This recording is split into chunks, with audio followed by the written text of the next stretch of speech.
Olá, estudantes da terceira série do ensino médio, tudo bem com vocês? Eu sou a professora Ariana, de Sociologia, e hoje vamos falar sobre direitos civis, políticos e sociais. É uma aula de aprofundamento. Então, o objetivo dessa aula é pensar um pouco esses direitos e a relação que eles têm com o conceito de cidadania e também a relação com a participação na política. Então, ali no final nós vamos tratar também da importância dos movimentos sociais, de que maneira atuam e como eles estão também relacionados à conquista de direitos civis, políticos e sociais. Então, como exercer direitos civis, políticos e sociais? Então, vamos ver as definições desses três tipos de direitos.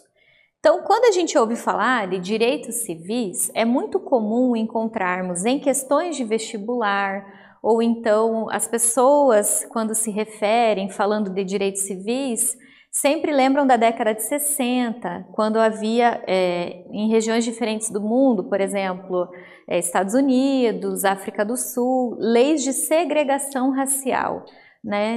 Eram leis que separavam por vários critérios brancos e negros, os impedia de se relacionar, de frequentar os mesmos espaços públicos, de lazer, lugares nos ônibus, também são leis que vão impedir até mesmo casamentos entre pessoas de cor de pele diferente, que impediam, e também que impediam crianças brancas e negras ou jovens nas universidades brancos e negros estudarem nas mesmas instituições. Mas a história dos direitos civis ela é mais antiga, então ela tem a ver até com o debate da política, da ideologia neoliberal na política, quando as constituições começam a ser reformuladas ali naquela passagem de estados absolutistas para estados modernos republicanos, liberais. Então, direitos civis, século XVIII, porém é uma temática que a gente sempre se referencia também para falar de 1960, século XX e a luta contra a segregação racial, inclusive essa imagem que a gente tem aqui de referência. Então, o que são direitos civis? Eles concernem ao indivíduo, a ideia de indivíduo, tá? Da liberdade individual. E nós temos também a questão que é bem forte, assim, historicamente, que já vem esse debate do século XVIII e XIX, a liberdade de crença ou opção religiosa. Então, direitos civis, a liberdade que você desfruta hoje de ter a religião que você quiser ou de não ter nenhuma religião. Então, isso tem uma conquista histórica, nem sempre foi assim. Muitas pessoas foram mortas, torturadas, perderam suas vidas ou foram perseguidas no passado por não terem liberdade religiosa.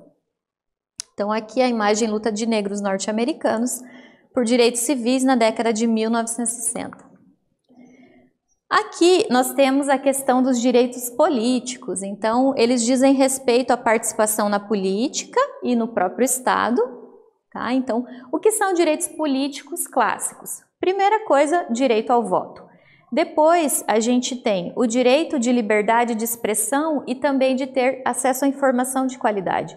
Porque por muitos anos, até mesmo no nosso país, em outros regimes que tiveram caráter governos ditatoriais, a informação ficou restrita à população, inclusive informações sobre ações do Estado, intenções. Então, a democracia ela é importante nessa questão de termos o direito ao voto e a liberdade de expressão, mas também acesso a informações de qualidade, tá? Então, aqui a gente tem o clássico movimento feminista, que vem lá do final do século XIX, muito importante, as mulheres se organizaram para lutar pelo voto, por melhores condições de trabalho, por autonomia também. Então, as mulheres, quando se casavam, elas passavam a ser propriedades dos seus maridos. Então, tem todo um conjunto de reivindicações que o movimento feminista traz, no final do século XIX, e o principal deles seria a luta pelo direito ao voto. Então, temos a terceira categoria de direitos, os direitos sociais. Eles correspondem ao direito de participar por completo de uma herança social, dos recursos que a sociedade disponibiliza. Então, aqui a gente tem saúde e educação como exemplo, Mas eu sempre digo, ó, direitos sociais são direitos básicos para sobreviver. Então, o direito à moradia, a uma alimentação de qualidade, educação, saúde, segurança, tá? Então, são direitos mínimos básicos para uma pessoa, para o sujeito ter tranquilidade de tocar a sua vida, de realizar os seus planos, de sonhar. Então, é preciso ter essas necessidades básicas sanadas para que a gente consiga dar um passo sempre adiante e permanecer cumprindo nossas funções. Então, a tranquilidade dos sujeitos, ela está sempre ligada se eles estão ou não com seus direitos sociais básicos atendidos. Então, aqui a gente tem também uma imagem clássica, tem a ver com o nosso país. A luta pelo SUS, pela manutenção de um sistema único de saúde. Então, o SUS, ele se tornou uma política pública no nosso país. Ao longo de vários governos tem permanecido. E é um exemplo para o mundo todo de atendimento gratuito que não discrimina os sujeitos, independente da sua origem, cor de pele e gênero, tá? Ou outras diferenças que as pessoas possam ter. Então, aqui a gente tem a tipologia dos direitos. Como eu disse, século XVIII já começa a se pensar em direitos civis, está ligada aos ideais do liberalismo, da ideia de indivíduo, da Constituição cidadã. Século XIX, direitos políticos, vamos lembrar do movimento feminista, a luta pelo direito ao voto. E o século XX, direitos sociais. Então, século XX nós passamos por duas grandes guerras, Primeira e Segunda Guerra Mundial, e esses países mais poderosos, países europeus, Estados Unidos, adotaram tipos de Estado que a gente chama de Estado de bem-estar social, onde foi necessário reinvestir em direitos básicos para que a população recuperasse seu poder econômico, para a economia também daqueles países voltar a crescer, a se recuperar.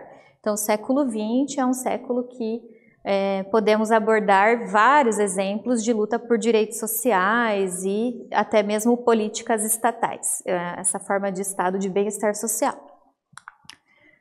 Então, aqui a gente tem um samba-enredo de 1986 que ele diz assim: o que o brasileiro quer? Então, é da escola Império Serrano. Eu quero que o meu amanhã seja um hoje bem melhor. Quero o nosso povo bem nutrido, um país desenvolvido, quero paz e moradia, chega de sufoco e covardia. Cessou a tempestade, é tempo de bonança, dona liberdade chegou junto com a esperança. Então veja, 1986 é a época em que o nosso país está se redemocratizando, então o fim da ditadura militar, e aí esse samba-enredo ele vem tratando então dessa ideia de que, bom, queremos uma sociedade mais democrática, mais liberdade, mas também queremos que a nossa mesa esteja repleta, a gente não quer mais ver desigualdade social, então havia uma esperança na redemocratização para que o Brasil proporcionasse com isso melhores condições de vida para as pessoas. Então aqui nessa atividade nós vamos pensar um pouquinho sobre esse samba-enredo. Então, a ideia é identificar qual foi a tempestade que o Brasil passou, apontando as esperanças de melhoria do país que o povo brasileiro possuía nesse contexto. Então, final dos anos 80, que tempestade era essa que estava se findando? Após esses apontamentos, refletir. O Brasil conseguiu atender essas expectativas de redemocratização e de melhoria de vida, de liberdade de participação política? Será que isso foi conquistado, Como que nós temos observado isso hoje? Então essa atividade é para pensar um pouco nesse sentido. Vamos lá?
Então agora nós vamos responder a primeira atividade. O samba enredo Eu Quero, desculpe, a resposta. Ela deve pontuar sobre o samba enredo Eu Quero que o Brasil tinha superado a tempestade, no caso era a ditadura militar, que durou um pouco mais de 20 anos.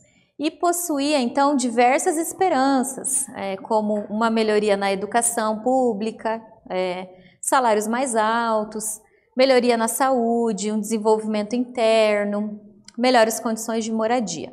Então, isso era o que as pessoas esperavam ali nesse processo de redemocratização.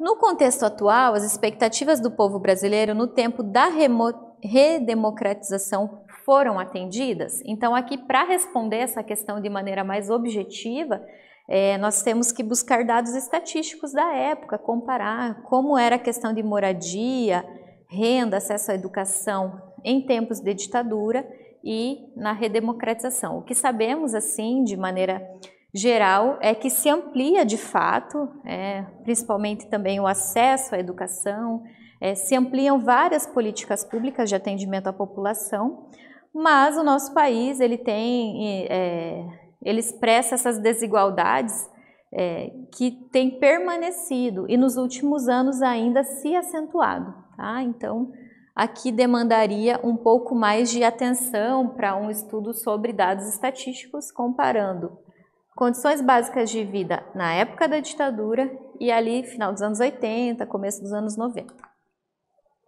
Democracia. Então, o que a democracia tem a ver com esses três tipos de direito? Bom, tem tudo a ver, né? Porque a democracia diz respeito, então, à incorporação da população ao jogo político, à participação. E um Estado democrático de direito, ele é caracterizado pela participação do povo na escolha dos representantes. Mas não é só na escolha, é preciso que essas pessoas que votam, elas também tenham um olhar atento sobre quem acessa o poder, como desempenha o seu trabalho ao longo dos seus mandatos. Então, o Brasil ele vive uma democracia e muitas são as estratégias pela luta por direitos que envolvem a participação política e que ultrapassa as eleições. Mas sabemos também que no nosso país as pessoas têm bastante dificuldade de analisar questões políticas, históricas, de uma ótica mais aprofundada, com base em estudo. Então se reproduz muito o que se ouve falar, muita gente não tem conhecimento da história política do país e acaba reproduzindo algumas ideias superficiais e generalizadas. Então, acompanhar a política demanda trabalho de estudo, de observação. Então, no nosso país, essa função de acompanhamento da sociedade diante dos atos políticos, de projetos políticos, ele ainda é bem pequeno e não é um acompanhamento de qualidade se você for pensar o olhar amplo das pessoas sobre a atividade política. Então, de 1985 para cá, o que a gente tem? Tem todo um processo de reorganização da sociedade que luta, então, por ter maior participação. Restabelecimento de democracia, porque havíamos passado por algumas experiências de democracia ali antes da ditadura militar, tá? Mas foram experiências curtas, né? A liberdade de expressão, legalização de partidos políticos, já que durante o regime militar a maioria dos partidos foi proibida de atuar e só se permitia a atuação de 2 partidos políticos, a Arena e o MDB, os quais também não podiam se opor ao governo. E a ação de movimentos sociais. Então, com a redemocratização, nosso país começa a fervilhar de iniciativas populares para a criação de movimentos sociais. Um deles é o MST, um movimento social criado aqui no Paraná, meados dos anos 80, e hoje é um dos movimentos sociais mais atuantes e de maior proporção do mundo, então uma referência. A ação desses movimentos, eles vão mobilizar diversos setores da sociedade. Então, movimentos sociais, você tem movimentos ambientais, pela moradia, pela terra, pelas questões de saúde, tem movimentos sociais ligados à condição de tratamento e dentro das prisões, por exemplo, movimentos operários, que são clássicos, e o feminista que a gente citou. E tem também o movimento negro, movimentos negros e movimentos indígenas, então que vem dessa época e tem uma atuação bastante importante, né, para a conquista de direitos. Se não houvesse movimentos sociais, muitos direitos também não existiriam, né, para esses grupos. Então essa luta por direitos é a luta pela democracia. A participação política, como eu disse, é muito importante. Se não houver participação coletiva, você não tem mudanças estruturais na sociedade. É por isso que muitas vezes as coisas permanecem como sempre foram, ou têm tendência a permanecer por conta da baixa participação política que existe no nosso país. Então, a ação coletiva, ela é muito complexa, precisa ter organização, e se houver organização, então a gente consegue ver a diferença na efetivação de um direito ou manutenção desse direito. Então aqui é quando não há organização e aqui é quando há organização. Então você vê uma diferença nesse sentido, né, de conseguir ou não ter garantido o direito ao qual se luta, ok? Segunda atividade. Que tipo de situação deixa de acontecer na sua escola, na igreja ou no seu bairro porque as pessoas não se organizam? Você gostaria de melhorias na escola ou no bairro? Então indique estratégias de ação e organização para promover a participação social e política no seu cotidiano.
A resposta sobre a participação, sobre a responsabilidade que temos para mudar o contexto no qual vivemos, então ela pode vir da seguinte forma. Sua resposta deve destacar quais melhorias você vislumbra para sua escola ou para o seu bairro, que foi o exemplo dado aqui, e levar em consideração as estratégias para promover a participação, o abaixo-assinado, a construção de grêmios, realização de assembleias e mutirões. Então é importante a gente sempre enfatizar que a organização, a participação em movimentos sociais, em associações, então essa atuação coletiva pode gerar mudanças sociais, desde que ela seja bem estruturada, bem organizada. Então, uma retomada sobre essa temática dos direitos civis, políticos e sociais. Nós discutimos a prática de direitos no Brasil com foco na participação política e na luta por direitos. Então, nós temos várias lacunas no nosso país em que não houve direitos democráticos, nem liberdade de expressão, mas temos também aí um período, desde o final da década de 80 até hoje, em que passamos então a ter novamente a liberdade de expressão e a possibilidade de se organizar coletivamente. Então, quais são os entraves, né? Porque muitas vezes as pessoas não se organizam, então cabe análises mais aprofundadas sobre essas dificuldades que existem no nosso país, mas muitas vezes entendemos que houve vários processos ditatoriais que acabaram desarticulando essas mobilizações coletivas, e esse discurso ainda é muito forte. Então, dificulta bastante a organização coletiva na atualidade. Aqui nós temos referências sobre essa temática, para quem quiser se aprofundar. Então é isso, né? Nesse vídeo nós falamos sobre direitos civis, políticos e sociais. Eu espero que vocês tenham gostado e até breve.